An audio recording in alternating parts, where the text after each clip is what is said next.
550 ऐसा विद्यालय बनाना है तो उसमें करीब 17 से 20 हजार करोड़ रुपया खर्च लगेगा। अब पैसा जितना बाना कि एक बार सब बना दिया जाओ। तो हम लोग ये कह रहे हैं कि हर साल हर प्रखंड में एगो नेतरहाट के स्तर के विद्यालय बनावल जाए। अगला 5 वर्ष में कम से कम 5 गो विद्यालय हो जाए, उससे राउंड दशा सुधर जाए। लेकिन जब हमने के 5 वर्ष 10 वर्ष में विद्यालय बनावत नहीं जा राउंड लेकर के उम्र तो रुकल नहीं के, इसलिए हमने उसका दूसरा रास्ता बताया कि जब तक ये व्यवस्था नहीं बनती है तब तक हर गरीब को ये अवसर रहेगा कि आप अपने बच्चे को प्राइवेट स्कूल में पढ़ाइए और उसका खर्चा सरकार की ओर से दिया जाएगा। अब कुछ आदमी कहता कि भैया तो सब आदमी प्राइवेट में चल जाए, बिल्कुल ये गलत बात है। दुनिया भर के रिसर्च की बतावत कि अगर सरकारी और प्राइवेट दोनों विद्यालय हो, दोनों में अच्छी पढ़ाई हो रही हो तो ज्यादातर लोग सरकारी में पढ़ने जाएंगे। हमारे बात पर भरोसा नहीं के अभी टैक्स लिहल जाओ। रउआ के कोई कह दे हो कि राउर लड़का मेडिकल करी पटना पीएमसीएच से करी तो रउआ फीस देवे के पड़ी सरकारी, नहीं अगर रमैया से करी कर्नाटक से तो ओकर फीस सरकार भरी। और रउआ के विकल्प दे दिया जाओ कि भैया कहाँ से राउर लड़का डॉक्टर बनावे चाहता नहीं, रउआ का कहोगे भैया हमारा फीस ना चाहिए, रमैया ना चाहिए, हमारा तो पटना पीएमसीएच में हमारा लड़का पढ़ के आओ, हम वो चाहते हैं। अगर कोई आपको कह दे कि भैया एमएटी में आपका लड़का पढ़ेगा कि पटना साइंस कॉलेज में, एमएटी में पढ़ेगा तो फीस सरकार भरेगी, आप क्या कहिएगा? हमको फीस नहीं चाहिए भैया, हमारा साइंस कॉलेज में एडमिशन करवा दो। ये दुनिया भर का रिसर्च है। अगर बढ़िया स्कूल होगा सरकारी तो लोग सरकारी विद्यालय को ही प्रेफर करेंगे। अगर आप बीमार पड़ जाइए और अभी कोई कहते हो कि अपोलो में भी हो सकेला इलाज और एम्स में भी इलाज हो सकेला, तो वह क्या कहो एम्स में भैया अगर सीट मिल जाओ तो भैया अपोलो ना चाहिए, एम्स में चाहिए, कहीं से सबसे बढ़िया क्लिनिशियन एम्स में है। ये पूरे दुनिया का रिसर्च है, उसी को लेकर हम लोग यहाँ आए हैं। और हम लोग का अनुमान है कि अगर बिहार में व्यवस्था दे दी जाओ कि जेकर लड़का बा भैया तारा सरकारी अगर विद्यालय ठीक नहीं खेलागा प्राइवेट में पढ़ावो ओकर फीस सरकार दी, तो उससे 1/3 लोग करीब करीब प्राइवेट में ऑप्ट करेगा। अब उसका फीस कितना होगा?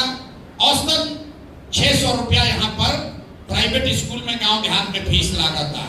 कई आदमी के बुझाता कि सरकारी विद्यालय तो फ्री बा, फ्री नहीं है। सरकारी विद्यालय में बिहार में प्रति छात्र 864 रुपया प्रति महीना खर्च हो रहा है। ध्यान दीजिए, इस 77,000 करोड़ में खाली प्राथमिक विद्यालय पर जितना खर्चा होता और जितना लड़का पढ़ता नौकरा के भागा दे, तो पता चली कि सरकार में जो दुर्दशा में रुआ स्कूल दिखता हर विद्यार्थी पर सरकार 864 रुपया प्रति महीना खर्च कर रही है और उसको 1 रुपया का पढ़ाई नहीं हो रहा है। सारा लूट मचा हुआ है। इसलिए हम लोग शिक्षा को सुधारने के लिए 2 बात कह रहे हैं कि अगले 10 वर्ष में हर प्रखंड में कम से कम 10 नेतरहाट के स्तर के विद्यालय बनाए जाएं, हर साल 1 विद्यालय। और जब तक ये व्यवस्था 10 वर्ष में न बने तब तक लोगों को ये सुविधा हो कि आप अपने बच्चे को प्राइवेट स्कूल में भेजिए, वहां पर उसका फीस सरकार की ओर से भरा जाएगा। ये करने से बिहार में प्राथमिक विद्यालयों की माध्यमिक विद्यालय की स्थिति सुधरेगी। कुछ लोग कहते भैया यूनिवर्सिटी के रुआ नहीं बतियावत। तेजस्वी यादव ने कहा कि हम प्रशांत किशोर कह रहे हैं वर्ल्ड क्लास स्कूल बनाएंगे, हम वर्ल्ड क्लास यूनिवर्सिटी बनाएंगे।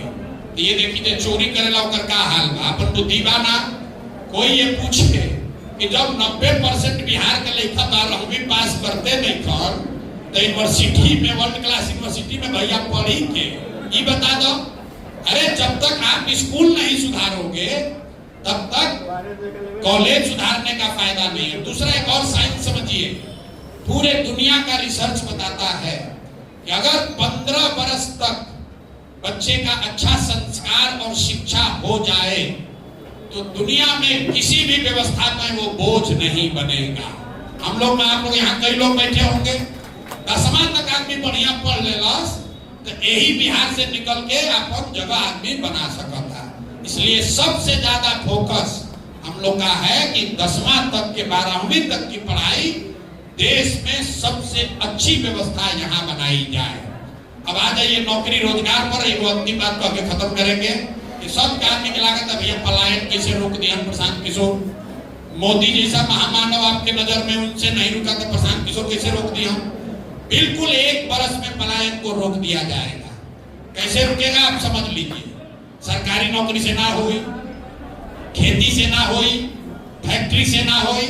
पहले आप समझिए कि पलायन का क्या पहलू क्या है। बिहार से, देश से, बिहार से सिर्फ लोगों का पलायन नहीं है, यहाँ से पूंजी का पलायन सबसे बड़ा पलायन है, बुद्धि का पलायन उसके बाद का पलायन है, और उसके बाद है श्रम का पलायन, लोगों का पलायन। पूंजी का पलायन क्या है? अब 2 मिनट धीरज रख के सुनी तब बुझाई, दूसरा अपनी ना बताई। पूंजी जो है, जो आप कमाते हैं, जो खर्चा हो जाता है पैसा, उसके बाद जो बचता है, चाहे घर में रखिए या बैंक में रखिए, वही आपकी पूंजी है।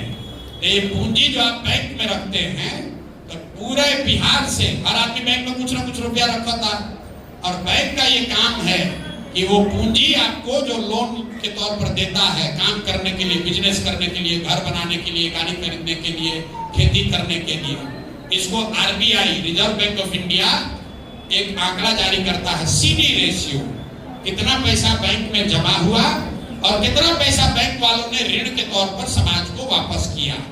तो पूरा देश में व्यवस्था बा कि जितना रुपया हमने के बैंक में देश भर में आदमी रखा था, उनमें से कम 70 रुपया लोन के तौर पर बैंक को वापस देना है। एक रूल है, इस बैंक का स्वेच्छा नहीं है, उसको देना ही देना है। ऐसा नहीं कर सकता है बैंक कि सारा पैसा ले लिया और सब पैसा ले जाके स्टॉक मार्केट में लगा दिया।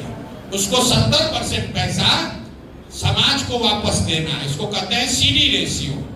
बिहार में रेशियो कितना? देश में अभी सीडी रेशियो 74, मतलब 100 रुपया अगर बैंक में हमने के जमा के लिए भारत के लोग, तो 74 रुपया बैंक वाला लोग लोन के तौर पर देला।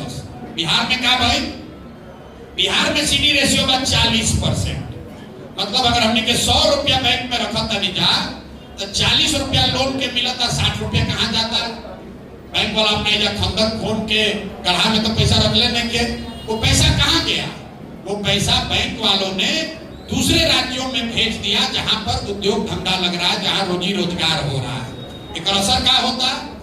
पिछला फाइनेंशियल ईयर में, पिछला वित्तीय वर्ष में बिहार की गरीब जनता ने कुल मिलाकर 4,21,000 करोड़ रुपया हम लोग बैंक में जमा किए। जितना बैंक बा सब मिला के 4,21,000 करोड़ रुपया बिहार के आदमियों में जमा कैलन। सीडी रेशियो अगर 70 रही देश के औसत के बराबर, तो 2,80,000 करोड़ रुपया बिहार में इन्वेस्ट होके के चाहत रहे, लोन मिले के चाहत रहे। लेकिन चूंकि 40% की सीडी रेशियो है, तो 1,61,000 करोड़ रुपया यहाँ के लोगों को कर्ज के तौर पर मिला। बाकी पैसा कहाँ गया? बाकी पैसा चला गया गुजरात, आंध्र प्रदेश, तेलंगाना, केरल, महाराष्ट्र, आंध्र प्रदेश। वहां पर सीडी रेशियो कितना है? वहां पर सीडी रेशियो है 90, 95, 100, 105। तो एसबीआई में पैसा आप रख रहे नरकटियागंज में, और एसबीआई तेलंगाना में, हैदराबाद में लोन दे रहा है। तो 1990 में जब लालू जी बनलन मुख्यमंत्री, 1990 से लेकर पिछले साल तक बैंकों ने 26 लाख करोड़ रुपया, ध्यान दी, 26,35,35,000 करोड़ रुपया बिहार का पैसा, आपका हमारा बचत का पैसा बैंक वालों ने बिहार से भेज दिया दूसरे राज्य में। आप अंदाजा लगाइए, 26 लाख करोड़ रुपया अगर बिहार में उपलब्ध रही, तो कितना ज्यादा लोग यहाँ पर खेती में बढ़िया करता, कितना लोग रोजगार करता, कितना लोग घर बड़ा बनाता, कितना लोग गाड़ी नया खरीदता।